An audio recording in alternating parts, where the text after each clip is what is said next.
So then, the battle with Gary would commence. Ash would send out Pidgeot as Gary would send in the Duo. This would be a very even battle, but Ash would be able to exploit the Duo's weakness of it having to jump to get in any aerial ability, as it would then use Aerial Ace on the Duo repeatedly when it was on the ground, eventually giving Pidgeot that match. After that, Gary would send out his Golem. At first, Golem would be able to hit Pidgeot since it was airborne, but then it would eventually be able to land a rollout, which would defeat Pidgeot. After that, Ash would send out his Kingler. Kingler would use Crabhammer and Bubble Beam and would easily defeat Golem. After that, Gary would send out his Nidoking. Nidoking would use Poison Jab and Earthquake to damage Kingler. But Kingler would respond with a Bubble Beam and Crabhammer, which would give it the win. After that, Gary would send out his Nidoking. Nidoking would then use Poison Jab and Earthquake, and Kingler would respond with Crabhammer and Bubble Beam. This would be a very even battle. In the end, it will come down to a clash between Crabhammer and Poison Jab, which would lead to both Pokemon knocking each other out. After that, Gary would send out his Arcanine, as Ash would send out his Primeape. This would be a very even fight, with extreme speeds being traded with Mega Punches and close combats being traded with Flame Wheels. Both Pokemon would go at it evenly, but in the end, it will come down to a clash between Mega Punch and Flame Wheel. And in the end, Primeape would win that clash, giving Primeape the match. This would serve to annoy Gary because Ash would still have like 2 or 3 more Pokemon to use. Meanwhile, he had only 1, showing how far ahead Ash was at Gary, even though Gary had trained so hard to catch up. He would then send out his Blastoise. Meanwhile, Ash would keep him Primeape. Primeape going for a powerful Mega Punch.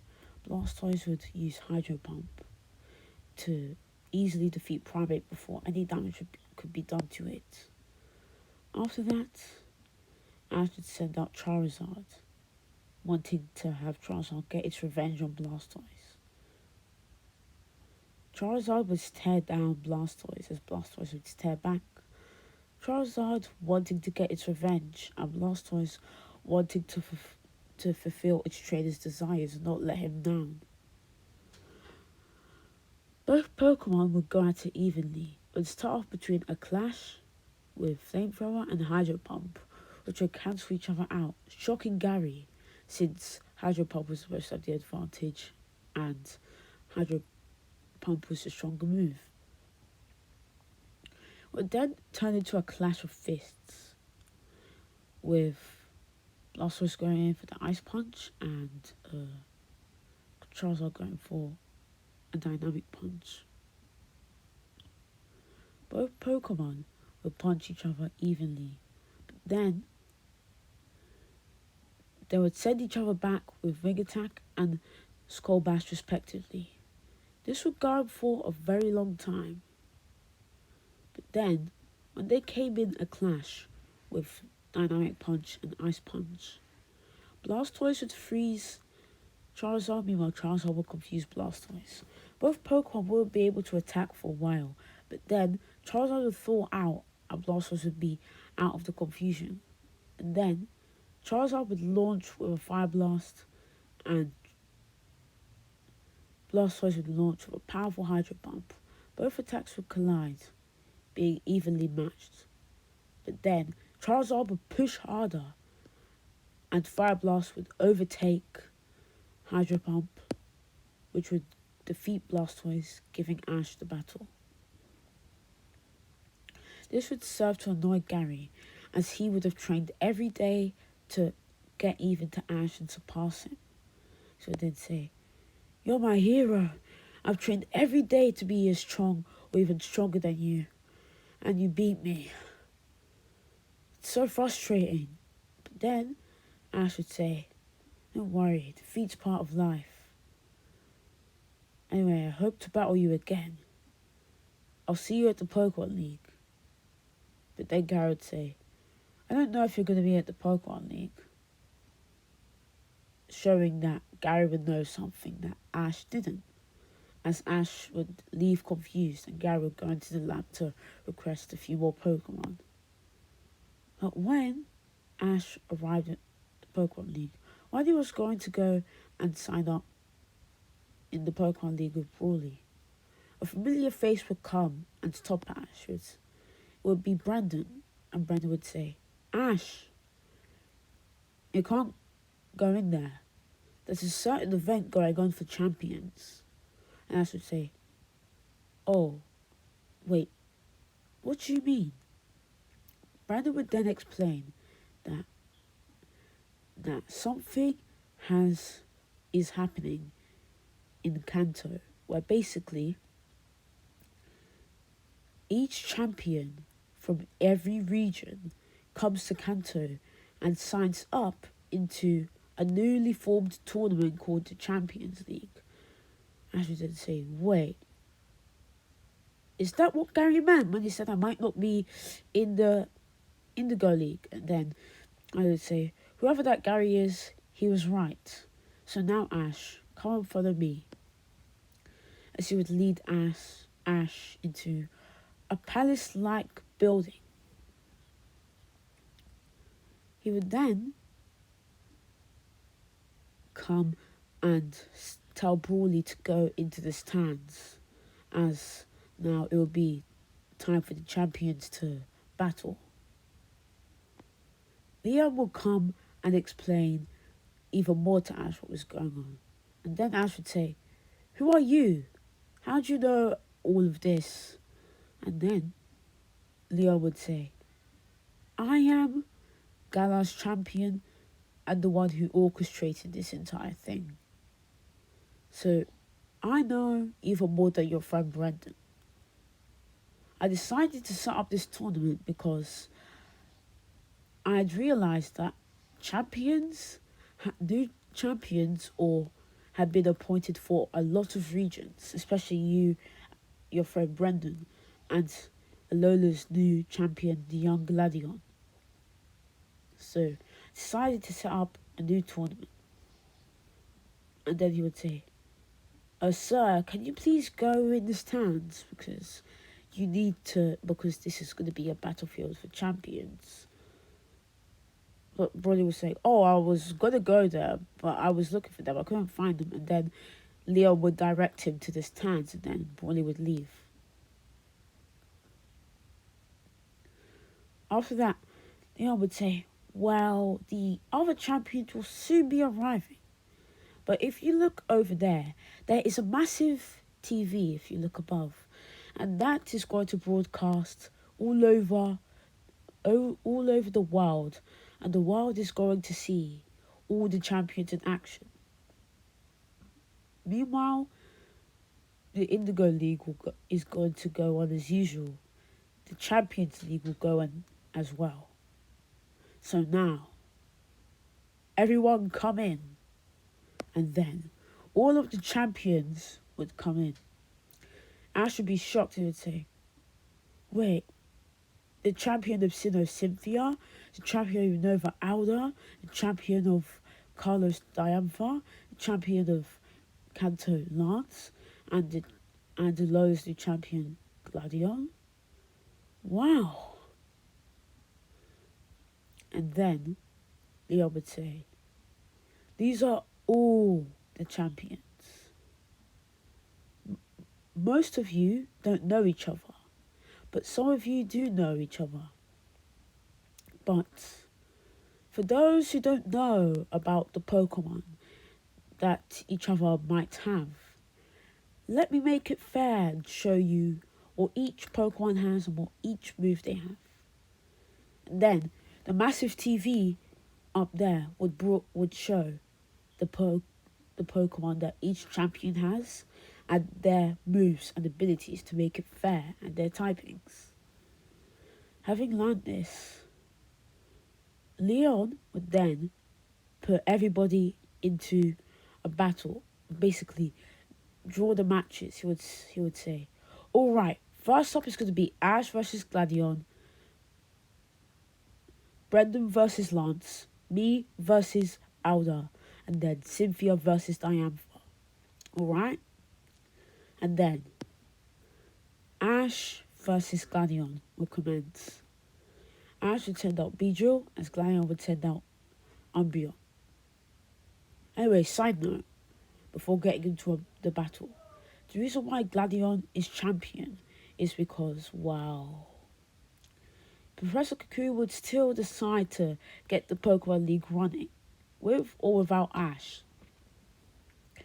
So Gladion and the Pokemon School people will compete, and Gladion would win, making him the new champion. So Beedrill would use Pin Missile as Umbreon would avoid and would hit with a feint attack. But then Beedrill would respond with another Pin Missile which would hit Umbreon for a lot of damage. Umbreon would then respond with an Iron Tail which would do decent damage, while Beedrill would respond with a Twin Needle, knocking out Umbreon. After that, he would send out his Crobat. Meanwhile, Beedrill would stay outside. Beedrill would use Fury Attack on Crobat. Well, Crobat would respond with a Wing Attack, doing a lot of damage. This would be an even battle, but in the end, Crobat would win. After that, Ash would send out his powerful Kingler. Crobat would use Poison Fang to poison Kingler, but Kingler would catch it with its Crab Hammer and would slam it around. And then use a Bubble Beam on Crobat, which would knock it out. After that, Gladion would send out his powerful Lucario. This would be a very even battle, but in the end, Lucario would win with a powerful Aura Sphere. Ash would then send out his Pidgeot. Pidgeot would go at it with Lucario, with it being a very even battle, with both Pokemon being evenly matched, extreme speeds being traded with Aerial Aces, Wing Attacks being traded with Close Combats.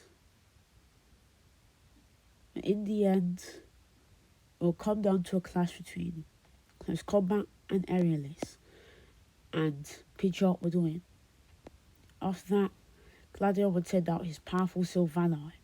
Sylvanite would use Aerial Ace and Crush Claw to do decent damage, but the airborne Pidgeot would be able to dish out more damage with Aerial Aces and Wing Attacks. Realising the disadvantage Sylvanite was currently at, Gladion would throw out his Rock Memory and would transform Sylvanite into a Rock type. Sylvanite would then use a whole bunch of multi-attacks to knock out Pidgeot. After that, Ash would send out Primeape in response, and Primeape would then use one Close Combat, knocking out Sylvanite.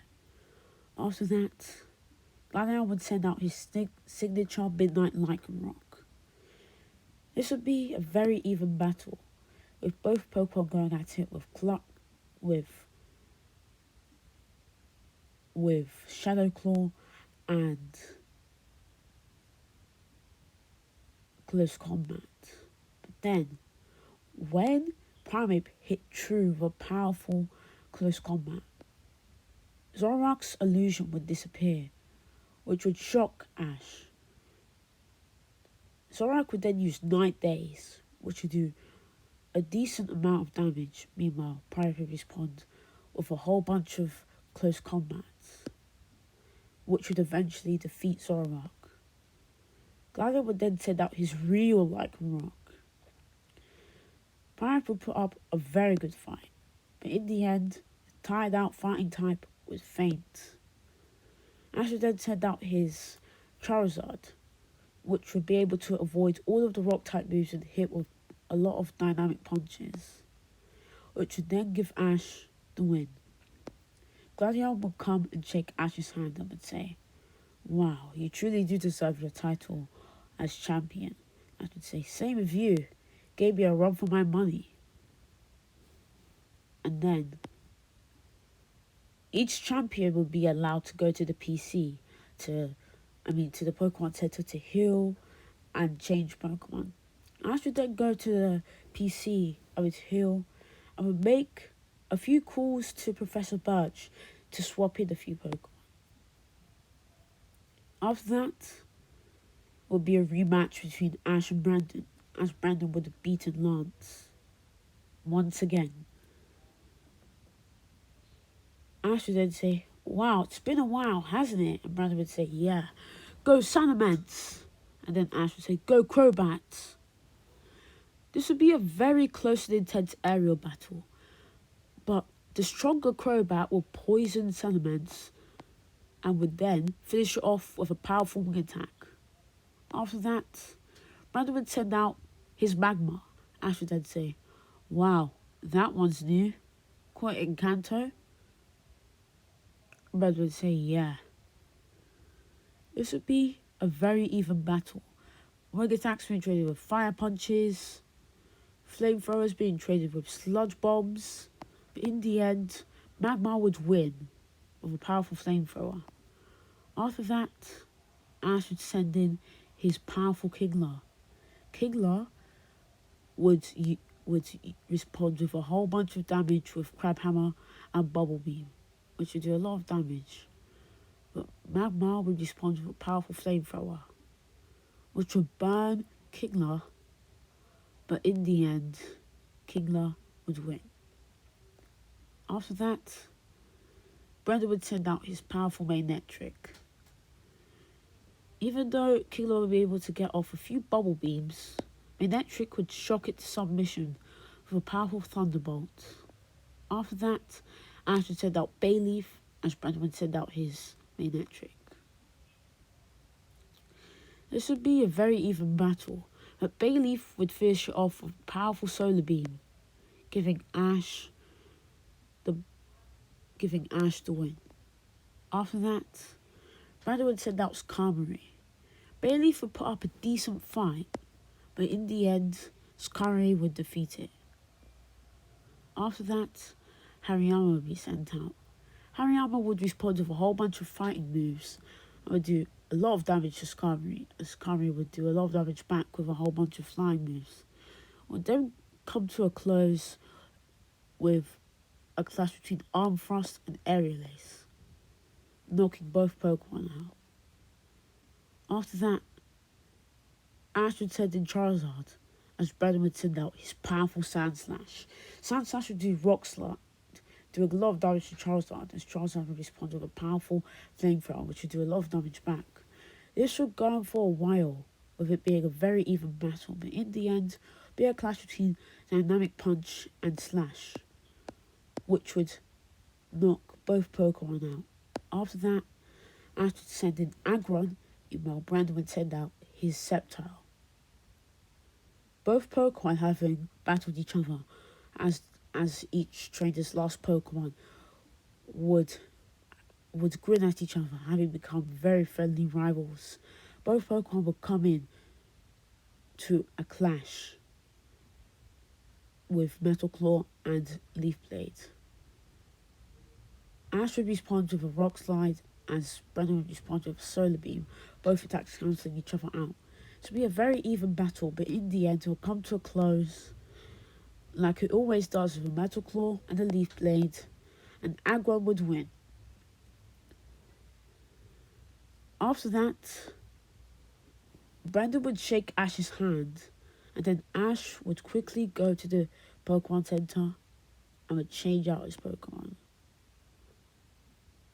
Ash would then battle Carlos's champion Diantha, since she and Cynthia had drawn with each other, moving both of them up. After that, Ash would use Pidgeot as Harlucha would use, and as Diantha would use Harlucha. This would be a very even battle despite Harlucha's type disadvantage, but in the end, Pidgeot would win. After that, Diantha would send out her Auroras as Ash would use his Pidgeot. This would be a close battle, but in the end, Auroras would win.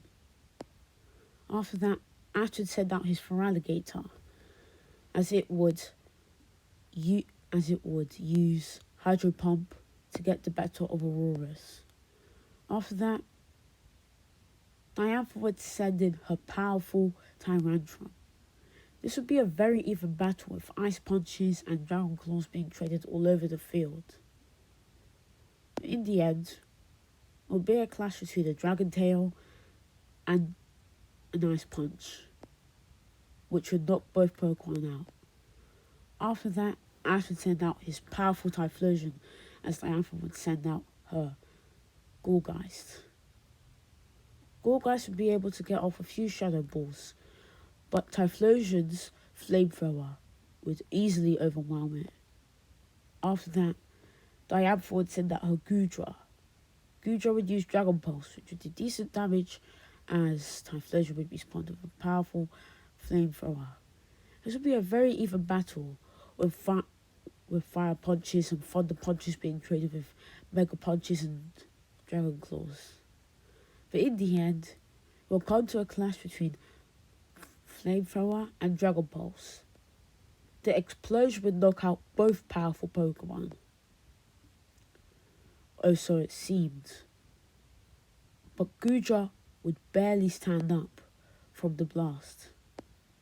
After that, Ash would send out his Primeape.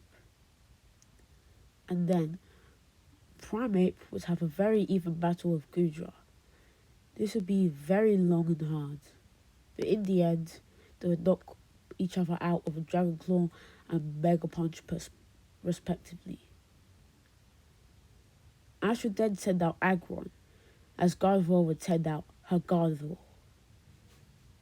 Oh my god, that made no sense. Ash would send out Aggron, as Diantha would send out her Gardevoir. She would then command for a Psychic, as Ash would command for a Metal Claw. But the Psychic would send Gardevoir back. Aggron wouldn't be able to land a single hit on the extremely fast Gardevoir. But then, Ash would use a Rock Slide, which Gardevoir would deflect back with a Psychic.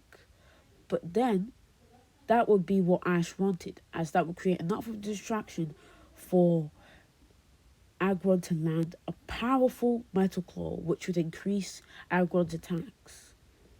This would leave Gardevoir vulnerable to more attacks like Iron Tails and Metal Claws, to do a lot of damage to Gardevoir. But then,